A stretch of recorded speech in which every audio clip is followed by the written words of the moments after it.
Donc, je vous avais promis une petite vidéo aussi sur spécifiquement, donc, sur les tâches, comment créer une tâche, etc. Donc, c'est là qu'on est rendu. Donc, il y a différentes façons, évidemment, là, il y a plusieurs façons. Moi, je vais vous présenter la façon qui, je pense, est la plus simple. Donc, là, on est devant un projet qui serait à la base, donc, original sans rien de prévu, là, donc, ordinaire, disons, il n'y a rien de particulier. Donc, on pourrait tout simplement double-cliquer ici et on aurait automatiquement donc les différentes informations sur la tâche. Donc, à partir de là, on peut créer différents éléments. Donc, disons, je sais pas, là, on part du début, disons, coffrage, semelle de la fondation. Appelons-le comme ça. OK. Donc, ici, je pourrais déterminer donc le pourcentage qui est achevé. Donc, où est-ce que je suis dans mon projet? Parce que, évidemment, Project va servir au début à dire combien de temps, mais est-ce que je suis au bon moment? Est-ce que je suis au bon endroit, etc. On peut ici directement dire planification automatique manuelle. On pourrait arriver ici et directement dire le délai. Donc, là, par ici, je vais mettre, par exemple, une journée. Je peux gérer mes priorités. Je peux gérer mes dates de début, donc comme j'ai mis planification automatique. Voilà. Donc, prédécesseur, ce serait donc ici, il y a différents types de prédécesseurs. Vous allez voir, ressources, j'en ai pas. Avancé. Donc là, ça va devenir un peu plus intéressant. Donc, je peux gérer mes types de contraintes. Donc là, ça devient un peu plus complexe. Donc, je peux lui mettre une échéance et je peux lui mettre le type de contrainte. C'est un des éléments qui est super, super intéressant. Dans les types de contraintes. Donc, je peux lui mettre début au plus tard, le début au plus tôt, le dès que possible, hein, doit commencer telle date. Il va y avoir des projets où j'ai pas le choix, là, il y a des contraintes précises. Donc, à ce moment-là, là, je me dois de respecter cette date-là. Donc, je pourrais la mettre directement ici. Doit finir le, finir au plus tard le plus tard possible, etc. Donc, il y a différents types de contraintes, ce qui peut être très, très cool. Donc, je vais mettre ma première mon premier élément qui est là. Donc ensuite, disons que je fais mon coffrage, je vais mettre armature. Ah non, je vais mettre, disons, bétonnage semelle. Vous voyez, je peux directement aussi la rentrer là, sauf que là, je vais à bras devoir mettre planification automatique. Maintenant, mon bétonnage annulé, je vais lui mettre, disons, une journée. Là, on s'entend que c'est pas nécessairement une journée puis qu'on peut chevaucher les différentes étapes. On va le voir ensemble. Mais bon, on commence par ça. Je voulais commencer par ça pour ensuite aller vous montrer ici. Donc, bon, mon général, ça s'est mis automatiquement, pourcentage achevé, la durée qui est ici. Donc là, vu que je l'ai mis en planification automatique, il va dès le début commencer donc la première journée du projet. On avait déjà défini dans la vidéo que c'était le 18 janvier. Donc, on a directement le début de projet qui est là. Maintenant, les prédécesseurs, c'est là que ça devient un peu intéressant. Je peux chercher mes prédécesseurs de différentes façons. OK?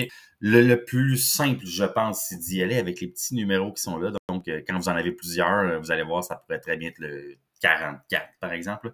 Là, dans notre cas, il y en a 2 tâches pour l'instant, donc c'est relativement simple.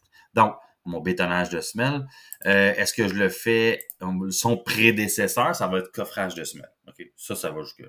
Donc, est-ce que je pourrais avoir... Donc là, il y a des liens. Il y a des types de liens. Donc, je pourrais faire début à début, fin à fin, début à fin ou fin à début. Okay? Il y a à peu près 4 types, évidemment, qui sont possibles. Donc, c'est ça. Ça devient quand même relativement intéressant. Je vous dirais que bétonnage de semelle et coffrage de la fondation, c'est assez basique. Ça devrait être fin à début. Si le coffrage n'est pas terminé, quand on veut couler, ça risque d'être problématique. Donc, je vais mettre directement fin à début. OK, voilà, donc ma tâche se met directement là. OK? Par contre, vous le savez maintenant, vous êtes des experts en béton, vous devriez être des experts en béton, ou peut-être que je vous le rappelle, mais bref, si je veux faire un bétonnage de ma semelle, ça se peut qu'il y ait de l'armature. Donc, armature, semelle de la fondation. Je suis quand même spécifique parce que vous aurez compris que dans un projet, c'est pas rare qu'il va y avoir du bétonnage, de l'armature, du coffrage à plusieurs endroits dans un même projet. OK? Donc, ça se pourrait très bien que j'aille à le faire à différents endroits. Donc, là aussi, je vais mettre... Tiens, je vais mettre une demi-journée. Oh, ça ne marche pas parce que je suis en français. 0,5 jours. Vous voyez, il l'a remarqué automatiquement, l'unité dans laquelle je travaille. OK? Donc, je vais le mettre en... Vous voyez, là, il n'est pas en automatique. Et je vais aller le mettre en automatique. Donc, il est directement là. Parfait. Maintenant, il n'est pas positionné au bon endroit, évidemment. Mon armature, donc. C'est là que je vais m'amuser un petit peu. Je vais cliquer sur mon armature. Je pourrais faire mon prédécesseur, donc je vais le mettre évidemment après coffrage de semelle. OK? Par contre, ça pourrait être, disons que j'ai un grand projet, je pourrais très bien dire, écoute, moi, mon armature peut débuter dès que mon coffrage a débuté. OK? Donc, début à début. Par contre, je veux qu'il y ait un petit décalage, par exemple, de 0,5 jours. OK? Donc, ce que ça va faire, c'est que j'ai une demi-journée d'avance sur mon coffrage, puis là, je vais commencer à faire mon armature. Donc, mon armature va commencer juste un peu après. Parfait. Maintenant, le bétonnage de ma semelle. OK, attention, mon bétonnage, il faut que l'armature soit complétée. Donc, je vais lui ajouter un prédécesseur. Je veux que mon armature soit complétée fin à début avant de pouvoir le faire. OK? Là, vous voyez, les petites flèches se sont ajoutées ici. D'ailleurs, si je m'en reviens vers mon réseau de tâches, comme je vous avais montré, là, on voit un peu plus logiquement, l'armature de la semelle, c'est naturellement mis avant le bétonnage, ce qui, dans mon diagramme de Gantt, qui était à la base, l'est pas fait naturellement. Vous voyez? C'est pour ça que je dis que c'est peut-être un peu plus intuitif à la base comme ça. Par contre, sachez que il n'y a aucun problème. Regardez ça. Je peux tout simplement... Là, je sélectionne la ligne complète pour ma tâche armature de semelle. Je clique avec le bouton de gauche, je le tiens et je peux glisser la tâche entre les deux. Donc, je déplace mes tâches. Tous mes prédécesseurs se sont déplacés. Tout va bien dans un cas comme ça, donc c'est parfait. OK? Ensuite, on discute, là. C'est juste parce que je trouvais que c'était un cas intéressant. Là. Ça aurait peut-être été plus logique si j'avais fait le mur au complet de ma fondation plutôt que le masmel. Mais il y a quand même une cure qui doit être faite. OK? Fait que là, je pourrais créer littéralement une tâche cure de fondation, cure de béton, mais je trouve ça un peu trop facile. Tu sais, on démontre pas qu'on sait comment ça fonctionne tout ça. Ce que je trouve plus intéressant, c'est que, admettons que je veux faire mon... dans la vraie vie, là, si on parle d'une résidence, les gens font pas nécessairement ça, mais normalement, il y aurait un délai entre, disons, les fondations et la structure. Donc, je vais débuter structure sur fondation. Disons-le comme ça, là, sur fondation, pour les besoins de la cause. OK? Donc, début de structure sur fondation. OK? Je vais le faire, donc, planifier automatiquement. Je vais mettre, en fait, plutôt, je vais le modifier. Donc, structure sur fondation, tout simplement. OK?